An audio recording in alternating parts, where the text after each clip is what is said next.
പ്രിയപ്പെട്ടവരെ, 2023 എന്ന ഒരു വർഷം നമുക്ക് തീരുകയാണ്. നമ്മളേവരും 2024 എന്ന ഒരു പുതുവർഷത്തിലേക്ക് കടക്കാൻ ഒരുങ്ങുകയാണ്. എങ്ങനെ ഉണ്ടായിരുന്നു നിങ്ങൾക്ക് 2023? പലതരത്തിലുള്ള സമ്മിശ്ര പ്രതികരണമായിരിക്കും നിങ്ങളുടെ ഭാഗത്തു നിന്ന് ഉണ്ടാകുന്നത് എന്ന് ഞാൻ കരുതുകയാണ്. ചിലർക്ക് വളരെ നല്ലതായിരുന്നു, ചിലർക്ക് വളരെ മോശമായിരുന്നു, ചിലർക്ക് കുഴപ്പമില്ലായിരുന്നു, ചിലർക്ക് അതിഗംഭീരമായിരുന്നു എന്ന അഭിപ്രായങ്ങളൊക്കെ നിങ്ങളുടെ ഭാഗത്തുനിന്ന് ഉണ്ടാകാൻ സാധ്യതയുണ്ട്. ഇത് എങ്ങനെ നമുക്ക് അളക്കാൻ സാധിക്കും? നമുക്ക് നമ്മുടെ വളർച്ചയെ അളക്കാൻ സാധിക്കണം, മെഷർ ചെയ്യാൻ സാധിക്കണം. എങ്ങനെയാണ് നമുക്ക് 2023 മെഷർ ചെയ്യാൻ സാധിക്കുന്നത്? നിങ്ങളൊരു സംരംഭകരാകാം, അല്ലെങ്കിൽ വിദ്യാർത്ഥിയാകാം, ഒരു കുടുംബനാഥയാകാം, ആരുമാകാം. ഒരു കോർപ്പറേറ്റ് പാർട്ടിയാണെങ്കിൽ പറയുകയാണെങ്കിൽ നിങ്ങളെ പ്രൊമോട്ട് ചെയ്യാൻ കഴിയുന്നവര് കൂടുതൽ ഉണ്ടാകണം എന്നുള്ളതാണ്. അപ്പൊ നിങ്ങൾക്ക് ഒരു പ്രോഡക്റ്റ് ആയിക്കൊള്ളട്ടെ, ഒരു സർവീസ് ആയിക്കൊള്ളട്ടെ, എന്താണ് നിങ്ങളുടെ ഒബ്ജക്റ്റീവ്സ്? മറ്റുള്ളവരെ ഇൻഫ്ലുവൻസ് ചെയ്യുകയും മറ്റുള്ളവരെ ഇൻസ്പയർ ചെയ്യുകയും ചെയ്യുക എന്നുള്ളതാണ്. എങ്ങനെയാണ് മറ്റുള്ളവരെ ഇൻഫ്ലുവൻസ് ചെയ്യുകയും മറ്റുള്ളവരെ ഇൻസ്പയർ ചെയ്യുകയും ചെയ്യുന്നത്? വാല്യൂ കൊടുത്ത് നിങ്ങൾ അവരെ ഹെൽപ്പ് ചെയ്യുന്നത് മൂലമാണ്. പലതരത്തിലുള്ള വാല്യൂസ് നമുക്ക് പ്രൊവൈഡ് ചെയ്യാൻ പറ്റും. നിങ്ങൾ കൊടുക്കുന്ന വാല്യൂ അക്ഷരാർത്ഥത്തിൽ അത് ഒരു റിയൽ വർത്തായ ഒരു വാല്യൂ ആണെന്ന് നമുക്ക് അളക്കാൻ സാധിക്കണം എന്നുള്ളതാണ്. ബിസിനസ് ഫേമുകൾ ഇവിടെ ഉപയോഗിക്കുന്ന ഒരു കീ പെർഫോമൻസ് ഇൻഡിക്കേറ്റർ ആണ്, ഒരു KPI ആണ് NPS എന്ന് പറയുന്നത്. എന്താണ് NPS? അതായത് നിങ്ങളെ പ്രൊമോട്ട് ചെയ്യുന്ന ആളുകൾ എപ്പോഴും നിങ്ങളുടെ സംരംഭകത്തില് അല്ലെങ്കിൽ നിങ്ങളുടെ ജോലിയില് കൂടുതലുണ്ടെങ്കിൽ നിങ്ങളുടെ ഗ്രോത്ത് മുകളിലോട്ട് തന്നെയാണ് എന്ന് പറയാൻ സാധിക്കും. ഒരു ഉദാഹരണം പറഞ്ഞു കഴിഞ്ഞാൽ, നിങ്ങളുടെ ബിസിനസ്സിൽ കഴിഞ്ഞ വർഷം കുറെ കസ്റ്റമേഴ്സ് വന്നു. ഈ കസ്റ്റമേഴ്സ് നിങ്ങളുടെ പ്രോഡക്റ്റ് വാങ്ങിച്ചു. ഇതിൽ എത്ര കസ്റ്റമേഴ്സ് ആണ് നിങ്ങളുടെ പ്രോഡക്റ്റില്, നിങ്ങളുടെ സർവീസിൽ സാറ്റിസ്ഫൈ ആയിരിക്കുന്നത്? അത് നമുക്ക് അളക്കാൻ സാധിച്ചാൽ അവരിൽ എത്ര പേരാണ് നിങ്ങളുടെ പ്രൊമോട്ടർമാരായി മാറുന്നത്? ആ സ്കോറിനെയാണ് NPS അഥവാ നെറ്റ് പ്രൊമോട്ടർ സ്കോർ എന്നറിയപ്പെടുന്നത്. നമുക്ക് NPS അളക്കാൻ കഴിയുന്നത് എപ്പോഴും ഒരു ലീനിയർ സ്കെയിൽ വെച്ചിട്ടാണ്. 1 മുതൽ 10 വരെ മാർക്കുള്ള ഒരു സ്കെയില്. നിങ്ങൾ നിങ്ങളുടെ കസ്റ്റമേഴ്സിനോട് ചോദിക്കാം, നിങ്ങളുടെ വേണ്ടപ്പെട്ടവരോട് ചോദിക്കാം, 10 മാർക്കുള്ള ഈ സ്കെയിലില് നിങ്ങൾ എനിക്ക് എത്ര മാർക്ക് തരും? 1 മുതൽ 10 വരെയുള്ള മാർക്ക് അവർക്ക് ഇടാവുന്നതാണ്.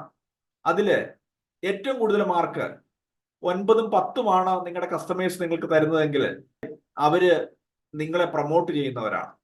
അതേസമയം 1 മുതൽ 6 വരെയുള്ള മാർക്കാണ് അവര് നിങ്ങൾക്ക് തരുന്നതെങ്കിൽ അവര് നിങ്ങളുടെ പ്രോഡക്റ്റിൽ അത്ര സാറ്റിസ്ഫൈ അല്ല എന്നും ഒരുപക്ഷെ നിരാശരായി എന്നും കാണാവുന്നതാണ്.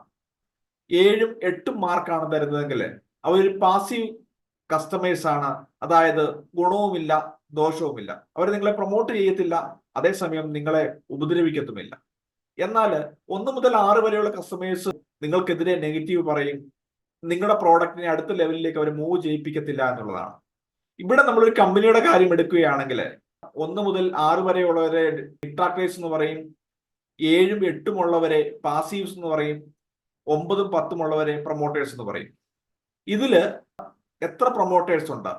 ആ പ്രൊമോട്ടേഴ്സ് കൊടുത്തിരിക്കുന്ന മാർക്ക് മൈനസ് ഡിട്രാക്ടേഴ്സ് കൊടുത്തിരിക്കുന്ന മാർക്ക്, ഇതിനെയാണ് NPS എന്ന് പറയുന്നത്. NPS എപ്പോഴും പോസിറ്റീവ് ആയിരിക്കുക എന്നുള്ളതാണ് ഒരു കമ്പനികളുടെ ഏറ്റവും വലിയ ഒരു ലക്ഷ്യം എന്ന് പറയുന്നത്. NPS 0യോ നെഗറ്റീവോ ആണെങ്കിൽ ആ കമ്പനി പറയത്തക്ക വാല്യൂ ആ കസ്റ്റമേഴ്സിന് കൊടുക്കുന്നില്ല എന്നും സൊസൈറ്റിക്ക് കൊടുക്കുന്നില്ല എന്നും നമുക്ക് അർത്ഥമാക്കാം. നമ്മളൊരു കമ്പനിയുടെ കാര്യം ഇവിടെ പറഞ്ഞു എന്നതുപോലെ നമ്മൾക്ക് നമ്മുടെ ലൈഫിൽ ഒരു എയിം ഉണ്ട്, ഒരു ഒബ്ജക്റ്റീവ്സ് ഉണ്ട്. മറ്റുള്ളവരെ ഇൻസ്പയർ ചെയ്യുക, മറ്റുള്ളവരെ ഇൻഫ്ലുവൻസ് ചെയ്യുക. എങ്ങനെ അവരെ ഇൻഫ്ലുവൻസ് ചെയ്യാനും ഇൻസ്പയർ ചെയ്യാൻ സാധിക്കും? അവർക്ക് പറയത്തക്ക വാല്യൂ കൊടുത്തിട്ട്.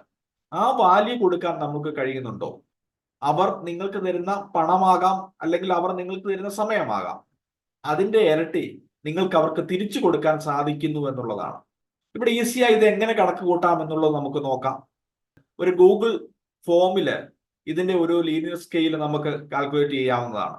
അതെങ്ങനെ ചെയ്യാമെന്ന് നമുക്ക് നോക്കാം. ഇതൊരു ഫീഡ്ബാക്ക് ഫോമിന്റെ സാമ്പിൾ ആണ്. ഇത് ഗൂഗിൾ ഫോമിലാണ് ചെയ്തിരിക്കുന്നത്.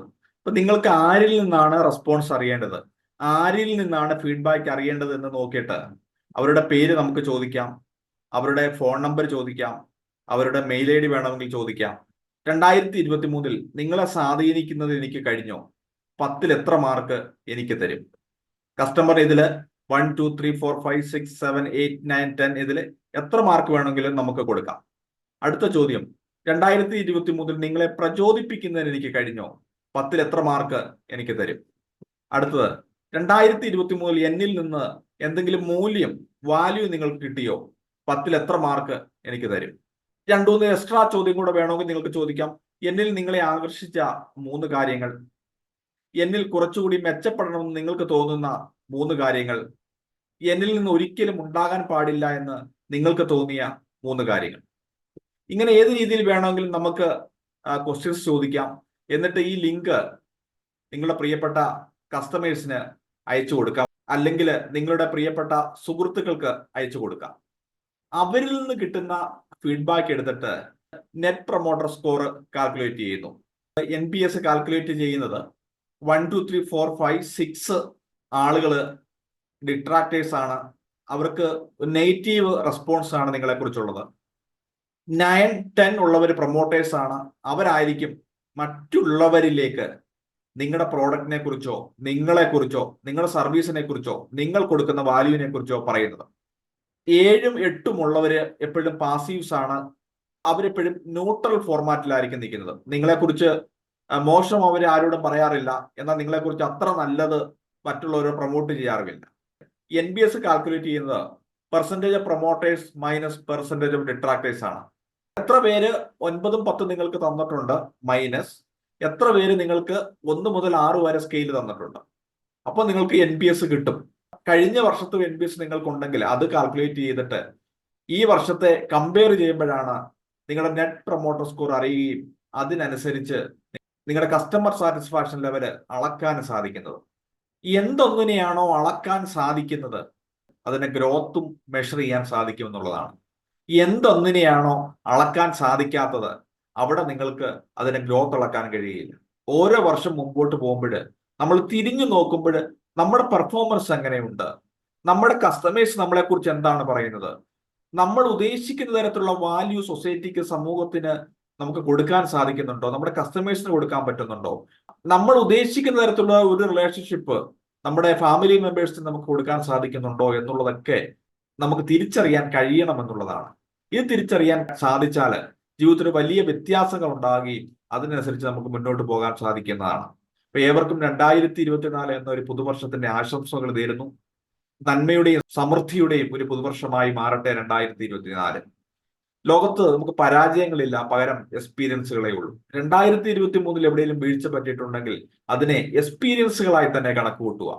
ഈ എക്സ്പീരിയൻസിന്റെ പുറത്തു നിന്ന് പാഠങ്ങൾ ഉൾക്കൊണ്ടുകൊണ്ട് ഒരു പുതിയ ലോകത്തേക്ക്, ഒരു പുതിയ വർഷത്തേക്ക് എത്തുമ്പോൾ അതിനനുസരിച്ചുള്ള റിസൾട്ടും നമുക്ക് ആ വർഷം കിട്ടുമെന്നുള്ളതാണ്. ഒരിക്കൽ കൂടി ഏവർക്കും 2024 പുതുവത്സരാശംസകൾ നേരുന്നു.